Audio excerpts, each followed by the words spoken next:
Thanks so much, Sume. So yeah, let's talk about whiteness. So whiteness is an important concept in understanding and addressing racism.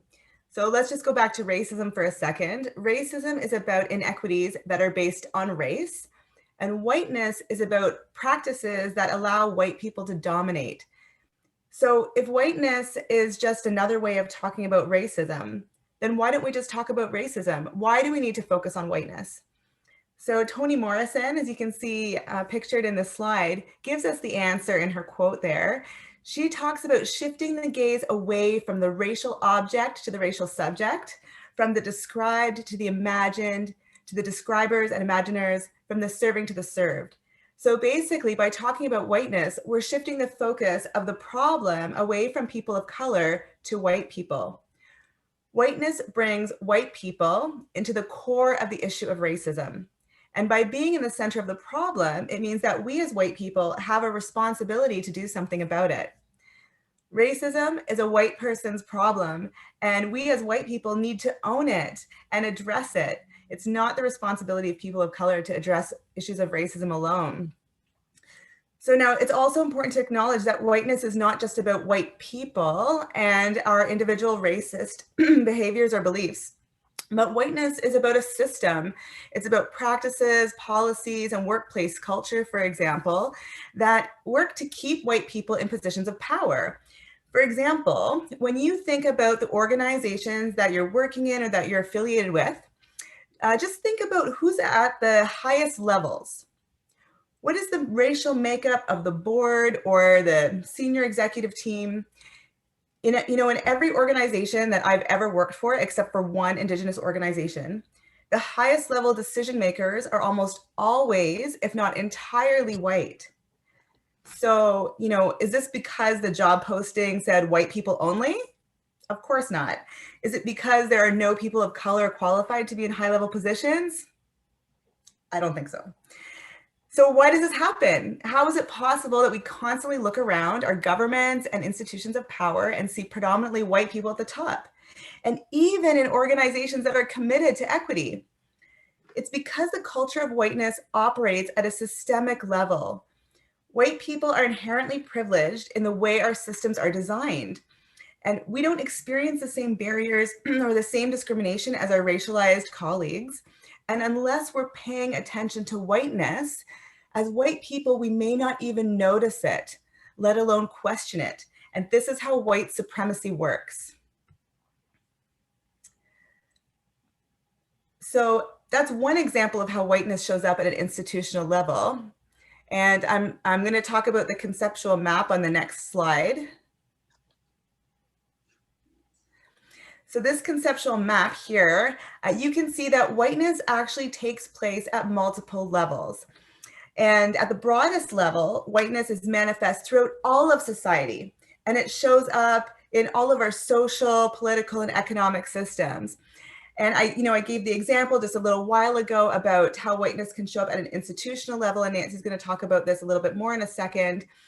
And whiteness can also show up at an interpersonal level in our behaviors and beliefs and practices. Whiteness can also be deeply ingrained and internalized in our own individual identities and our sense of who we are. So we're going to be walking through some examples of how whiteness shows up at each of these levels. And our hope is that by recognizing whiteness in all of its different forms at all these levels, we can start to disrupt it from multiple places. And I just want to note that it's important to consider that these different levels are also interrelated. For example, the whiteness of institutional settings can be perpetuated by certain individuals working within those institutions. And inversely, the anti-racist actions of individuals can also be obstructed by the whiteness of organizational policies or workplace culture. And I saw some great questions coming in on Slido earlier about asking for tips for people who look like they're trying to do good anti-racist work and are coming up against that whiteness in their institutions. So this is why disrupting whiteness and white supremacy needs to happen at all levels. So I'm going to turn it over to Nancy. Thank you, Alycia. Settler colonialism is the process of taking control over Indigenous land and removing, moving, or eradicating Indigenous peoples and enslaving Black peoples for the purpose of building an ethnically distinct national community. This involves the exploitation of Black and Indigenous peoples through a capitalist system created and reinforced by racism. In Canada and elsewhere, white European societies have been the force behind settler colonialism, which means that settler colonialism is inherently white and significantly advantages white people. This slide lists 3 of the 6 settler moves to innocence from Tuck and Yang's paper, Decolonization is Not a Metaphor. These highlight the ways in which settlers try to alleviate their guilt about how they directly and indirectly benefit from the erasure and attempted assimilation of Indigenous peoples. The first move to innocence about locating or inventing a long-lost Indigenous ancestor may sound familiar if you've listened to the news recently about challenges to claims of Indigenous identity. Recent podcasts from Media Indigena and Canada Land delve into this issue, and Indigenous scholars propose that institutions, whether they be academic or media and film related, make larger spaces for Indigenous people so that we are assessing our own identities and qualifications. Settler adoption fantasies are about claiming the adopted Indigenous identity without any of the negative impacts of colonialism and racism. The last move to innocence on this slide is about how we are constructed as at-risk peoples through pathologizing us as on the verge of extinction, lacking culture and economic resources, and engaged or soon to be engaged in self-destructive behaviors. This quote from Murray Sinclair about how racial gaslighting by the settler state and society can impact us as Indigenous people by taking on these false constructions of ourselves, relieving the settler state of responsibility. At the same time, Indigenous people and communities become the asterisk people, meaning they are represented by an asterisk in large data sets, many of which inform public policy that impact Indigenous lives.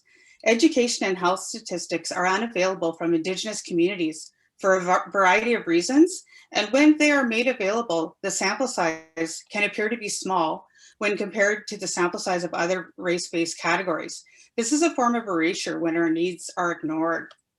Unfortunately, this asterisk categorization, I hope you know what I'm trying to say there, disproportionately impacts our Two-Spirit and Indigicare relatives. Even when in Indigenous specific data sets, appropriate and meaningful engagement is required in these processes to understand how people want to be represented.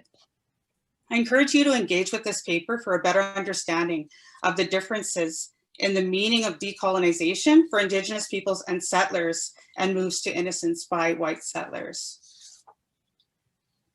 Next slide, please, Sume. Thank you. This is not a fulsome timeline, but it gives you some idea of some of the pivotal events demonstrating systemic whiteness over time in what is now known as Canada. We can highlight parts there, starting with Indigenous peoples, and then colonization, enslavement of African and Indigenous people. And then slavery was abolished, but still somehow seemed to continue into 1832. And then when Canada was formed, we had the Indian Act to control the lives of Indigenous people. We exploited Chinese workers, building the railroad. We didn't let people in who we deemed to be unsuitable to Canada. And then even when racism was declared illegal, Japanese Canadians were still interned in Canada, and Africa Bill was destroyed. And then in the present day, we have moved to advocacy for Indigenous peoples with RCAP in 1996. In 2015, the Truth and Reconciliation released their calls to action, but the whitelist dilution translated to reconciliation without truth, unfortunately. So we're hoping that changes in the future. And then we've had the Missing and Murdered Indigenous Women and Girls report as well. And of course, we all know that there's ongoing resistance from multiple groups in multiple levels. Canada was founded on the doctrine of terra nullius, or empty land, the myth that the land was uninhabited by sovereign nations. The doctrine of discovery was used as moral and legal justification for colonial dispossession of sovereign Indigenous nations. The RCAP, the United Nations Declaration on the Rights of Indigenous People, or DRIPA, if you are in BC, And the Truth and Reconciliation Commission of Canada's calls to action and the calls for justice of the inquiry into the missing and murdered Indigenous women and girls calls for a repudiation of the concepts of terra nullius and the doctrine of discovery, as they were used to justify European sovereignty over Indigenous lands. This has never happened. These recommendations and calls to action have not been taken up by the settler state. White dominant systems justify slavery, oppression, theft of Indigenous land, and subjugation of Indigenous peoples to Christian education in residential schools, which has resulted in social, economic, and health inequities that persist today. For example, in my own family, my Nika, my grandma, was forced to attend residential school, and my Nigawi, my mother, was required to live in a convent and receive Catholic English education. From the age of 9, she did not speak any other language but Nihiyawiwin. She scrubbed a lot of floors as her punishment for speaking our language. Many members of my family remain Catholic and Christian and have not learned Nihiyaw ways. State assimilation policies tried to obliterate these in less than 3 generations. My great-grandfather practiced sweat lodge and knew the medicine of the land. Now my generation and the next want to learn Nihiyaw ways, but our parents and grandparents practice Christianity. White dominance in Canada has been at the root of many injustices to racialized people, including enslavement of Black peoples, Chinese laborers on the railroad, excluding immigrants from India by denying port entry to the Komagata-Maru, and the internment of Japanese Canadians during the Second World War. Canadian colonial institutions are rooted in systems of whiteness that undermine Indigenous sovereignty. The federal government's continued jurisdiction over the health of Indigenous communities is an example of how Indigenous sovereignty continues to be undermined and how this is upheld through a system of whiteness today. More recently, systemic whiteness has been challenged by the Black Lives Matter movement and defund the police movements, and in reports from healthcare revealing anti-Indigenous racism in Quebec and in BC. Next slide, please. Thank you, Sume. At an institutional level, conversations from a critical whiteness perspective should focus on power and white dominance and how these are reflected in operations, policies, and workplace culture. Health equity initiatives are often led by white people, drawing mostly on Eurocentric knowledge and exclude the perspectives of BIPOC. The irony is that health equity cannot be achieved without including BIPOC perspectives in public health initiatives. And everyone needs to understand how their behavior and decisions serve to maintain the status quo or disrupt white supremacy. White dominance occurs in institutional settings, even when equity is a stated priority. For example, in university settings. Recently, the institution where I attend, the School of Population Public Health, posted one position for a researcher in Indigenous health services. This would be the first and only Indigenous faculty position above a clinical faculty designation in that particular department. When it came to the final presentation phase, 3 of the 4 finalists were settlers, with only 1 finalist identifying as Métis. I was puzzled as to why settlers were even allowed to apply for an Indigenous position, and thought perhaps the institution struggled with ideas that the usual way of doing business through typical academic settler application processes might not work best for hiring Indigenous people. I felt a responsibility to reach out to the hiring leads to express concern and provide potential solutions, like applying for a human rights exemption to limit applications by identity. Fortunately, a lot of the concerns that I had and others also had were the same as some of the Indigenous members of the hiring panel. Situations like this highlight the need for institutions to understand what does not work for BIPOC in their hiring processes and what are considered qualifications. These changes need to be made in partnership with BIPOC to hire a more representative workforce. However, it is important that organizations commit to doing their own work to disrupt whiteness, as maintaining the status quo is not working. We're not interested in working for organizations that say, well, that's just the way organizations work, or this is the way we've always done things, or we can't change the rules for you. In comments like these, I hear the subtext: we are happy with our whiteness and white privilege. This indicates a lack of insight and progress towards creating a work culture where BIPOC feel welcome, and respected for their contributions. I would suggest Troubling Good Intentions by DeLue, Greenwood, and Lindsay for a more in-depth analysis of how decolonizing agendas can be quite superficial and the impact of neocolonial policies in the university environment. Without exception, health and public health institutions are often dominated by white people, as noted by Alycia, especially at the highest levels of decision-making. For example, the health authority where I do some work, the executive leadership team is entirely white, no BIPOC people.